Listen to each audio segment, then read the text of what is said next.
Viral high school hoopers are known for taking the basketball world by storm and having everyone convinced they're the next big thing. But that's just what they want you to know about. Because behind the scenes, some of these guys were making decisions so bad, they torched their own careers before they even started. And today, I'm on a mission to expose it all.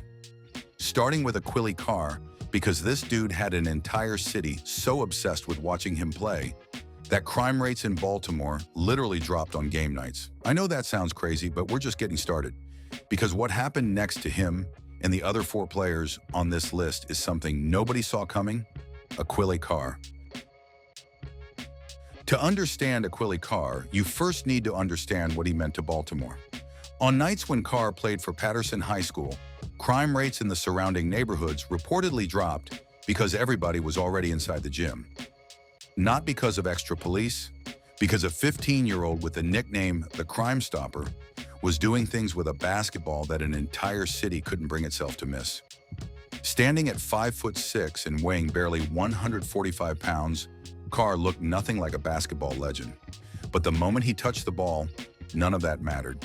His handles were supernatural, his vertical measured at a jaw dropping 48 inches, and he averaged 32 points, 6 assists, and an absurd 117 steals in a single season.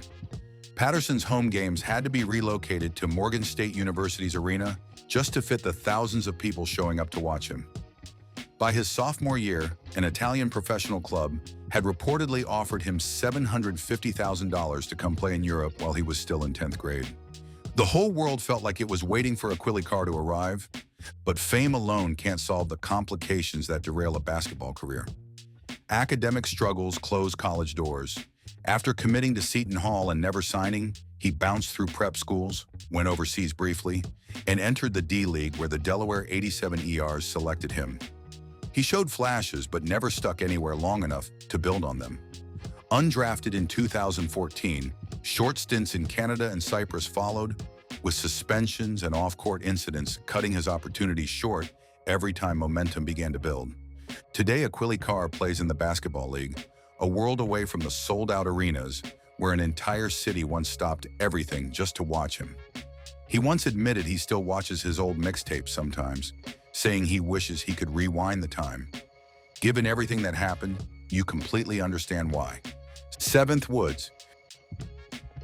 The video that changed 7th Woods' life forever was 2 minutes and 36 seconds long. It was 2013, and he was 14 years old when a hoop mixtape compilation of him dunking on opponents in South Carolina hit the internet and never stopped spreading.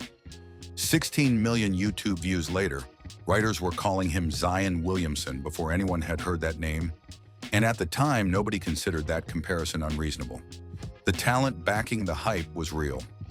Woods led Hammond School to a state championship, won South Carolina's Mr. Basketball Award twice, and put up nearly 19 points and 5 assists per game in his senior season before Roy Williams offered him a scholarship to North Carolina. He arrived on campus in 2016 as part of a team that would win the national championship that year. But the weight of 16 million views followed him into everything he did at UNC. He was the most famous player on the roster in the public's eyes, yet buried on the depth chart, averaging 7 minutes and 1.8 points as a freshman, while fans who had watched him dunk on teenagers in South Carolina demanded to know why he wasn't starting. The psychological weight of that gap between expectation and reality settled over his game and never really lifted. He transferred to South Carolina, then to Morgan State, searching for a fresh start at each stop. There were moments where the real 7th Woods showed up, including a career-high 14 points against Gonzaga that reminded everyone what he was capable of. But consistency stayed just out of reach. He went undrafted in 2022 and today plays professionally in Ecuador, far from the spotlight that once made him famous. The skill never left him. The freedom to just play without the world watching and waiting to be disappointed never quite came back. Emoni Bates. Sports Illustrated ran a cover story in 2019 placing Emoni Bates alongside Magic Johnson, Michael Jordan, and LeBron James. He was 15 years old, and the frightening part is that at the time, almost nobody in basketball thought the comparison was unreasonable. As a sophomore at Lincoln High School in Ypsilanti, Michigan, Bates became the youngest boys player in history to win the Gatorade National Player of the Year award. ESPN ranked him the #1 prospect in the entire country across every class simultaneously, meaning evaluators genuinely believed a 15-year-old was the best high school player in America, regardless of age. His junior season brought the first warning signs. After transferring to Ypsi Prep, a school his father created specifically around him, his production dipped and his development stalled in ways that were hard to explain but impossible to ignore. Despite those concerns, the hype kept moving forward, because hype at that scale develops its own momentum that reality struggles to slow down. He reclassified early and committed to Memphis under Penny Hardaway, arriving as the program's centerpiece. The player compared to Kevin Durant averaged 9.7 points per game as a freshman, and the gap between the legend people had built around him and the player actually on the floor became impossible to bridge. Then came the arrest at Eastern Michigan, a traffic stop that turned into weapons charges and a suspension that damaged an already fragile reputation. His draft stock collapsed, and Cleveland selected him 49th overall in 2023 on a two-way contract. A torn meniscus in 2024, a waiver from the 76ers in preseason 2025, and now the Texas Legends in the G League. The player Sports Illustrated placed next to the greatest names in basketball history is 21 years old and still searching for the career everyone once assumed was already written. Mikey Williams. Mikey Williams was building a celebrity before most kids his age had figured out what they wanted to be. At 14, he was already playing alongside Bronny James on a team LeBron himself coached, and footage of him throwing down dunks at that age turned him into something beyond a basketball recruit. He became a brand.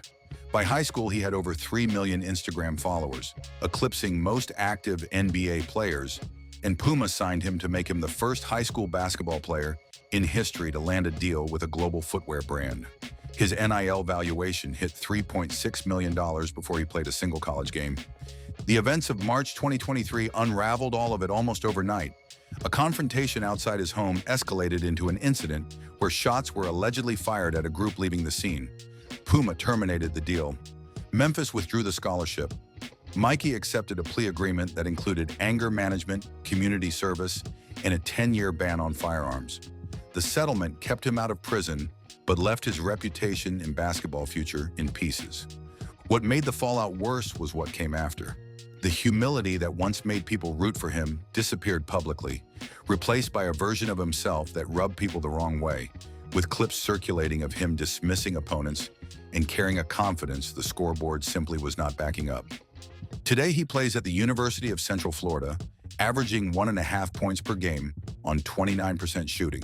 The talent is still somewhere in there. But talent without discipline has always had an expiration date, and right now Mikey Williams is running out of time to prove the hype was real. LiAngelo Ball. When your last name is Ball, the NBA stops feeling like a dream and starts feeling like a birthright. Lonzo made it. LaMelo became an all-star. And then there is LiAngelo, the middle brother, whose story nobody quite saw coming. At Chino Hills High School, he was the engine of what many consider the greatest high school team ever assembled, finishing 35-0 while averaging 34 points a night alongside two brothers who would both reach the highest level of the sport. The talent was real, and the trajectory felt inevitable. Then came China.